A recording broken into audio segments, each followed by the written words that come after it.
Hello, Hassan House Reviews is here, and we are doing another review. Now, you may not remember this, but back in 2002, Dreamworks released a traditionally animated film known as Spirit, starring at the Cimarron. And it was a pretty decent success. It's Dreamworks' second highest grossing 2D animated film they ever made.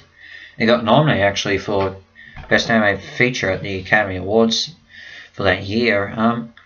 And it proved to be a decent success. I mean, it had a good story, pretty good animation, and a pretty decent soundtrack, most consisting of Bryan Adams songs. But as you know, this was at the time when 2D animated films were dying out, and CG films was starting to really become the major dominating factor of animation. So it basically faded away to obscurity. And not many people would talk about it, bar maybe a few. I mean, most people talk about Prince of Egypt and Road El Dorado for Dreamworks 2D anime movies.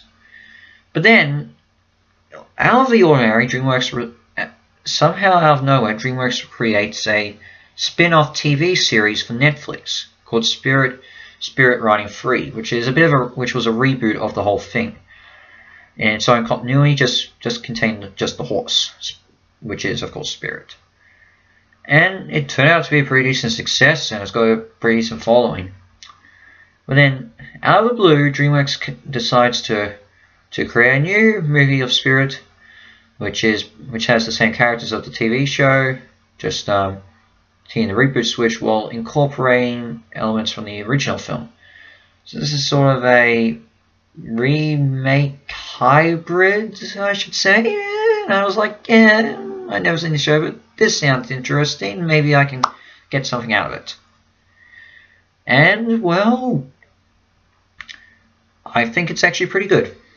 So what's the premise? So the story focuses on Lucky, a young girl who is pretty much a troublemaker. It's not like we haven't seen that before.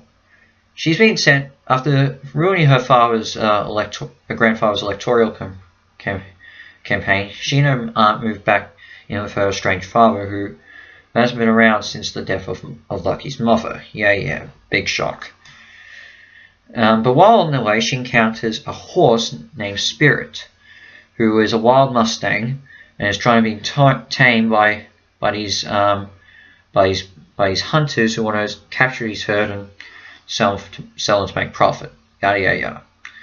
Over time, Lucky begins to bond with Spirit, a la like Jessie and Willie from Free Willy.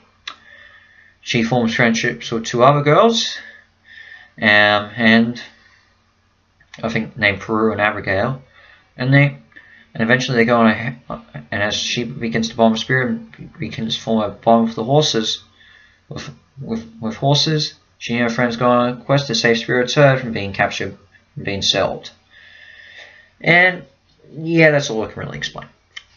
So what does work in this? Well, the concept of this film is actually pretty decent.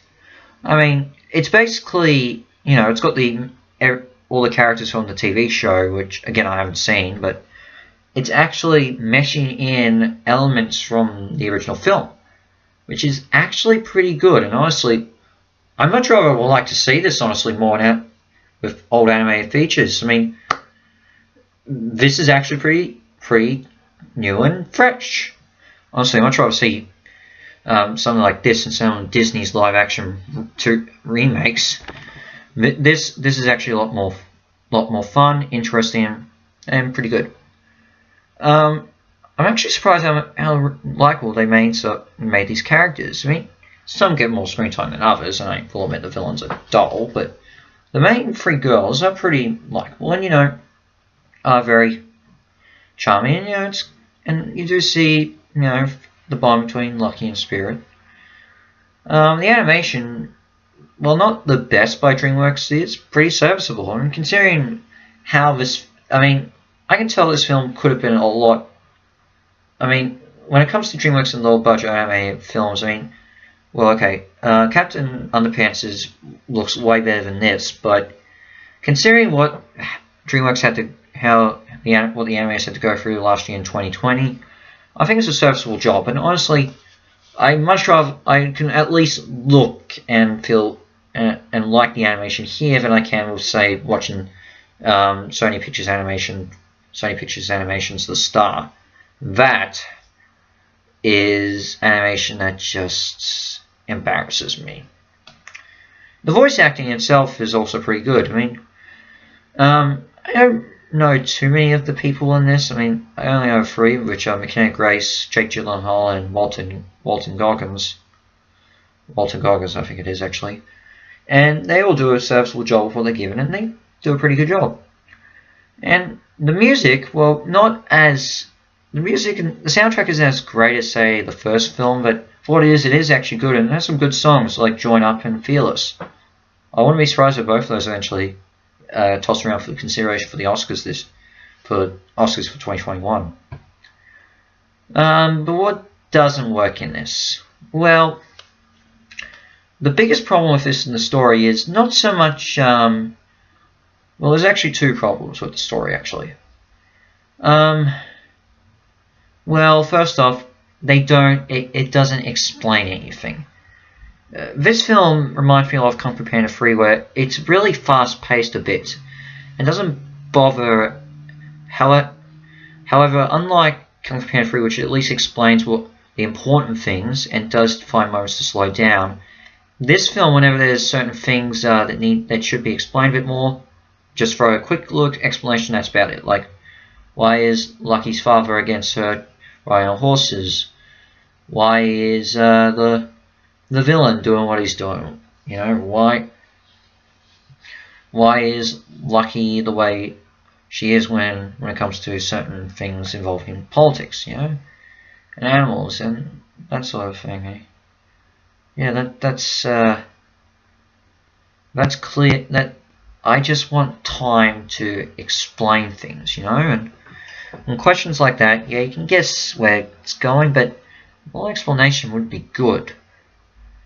And also the change in the setting of this film. In the original film, it's set in the New West and deals with stuff like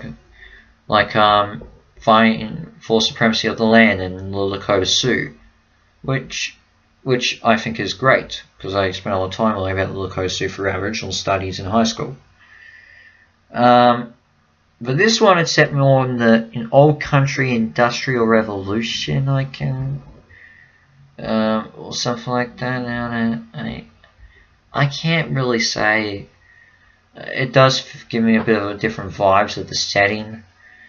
Yeah, and also it's unclear whether this film is catered to fans of the show or the 2002 movie, because you know it's trying to balance out both halves, and you know it's going to make fans unclear which side they're aiming for. Plus, I mean, I will say this, yeah, it's unoriginal moments and all that, you know, all that. But I will say this: everyone in Australia gains many Saddle Club vibes from this. I mean, the characters are the main trio of girls are almost animated counterparts to the kids in Saddle Club.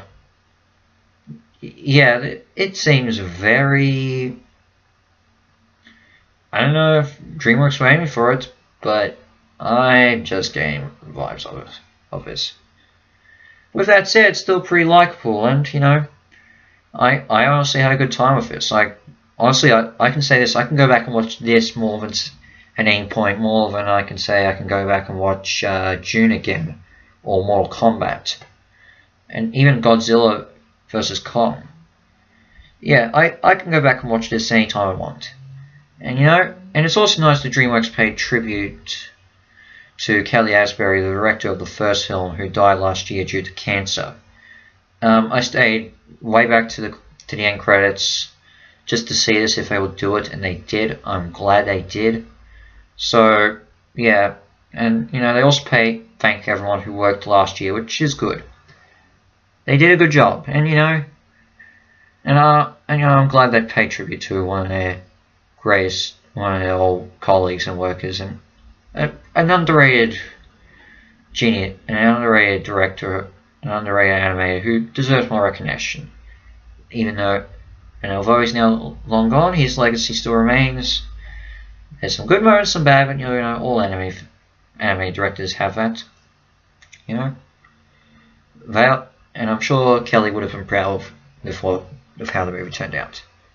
I'm going to give us a 7 out of 10 has stars. It's a pretty good movie. I'd say give it a watch at this stage. Of course, you know, I'm just waiting for Black Widow. But for anime fans, I'm sure they're waiting for Luca. Which, I don't know if I'll see. I think there's other things I'll wait. But as I said, you know, Black Widow is probably next. Although, maybe M. Night Shyamalan's Old could show up. I don't know.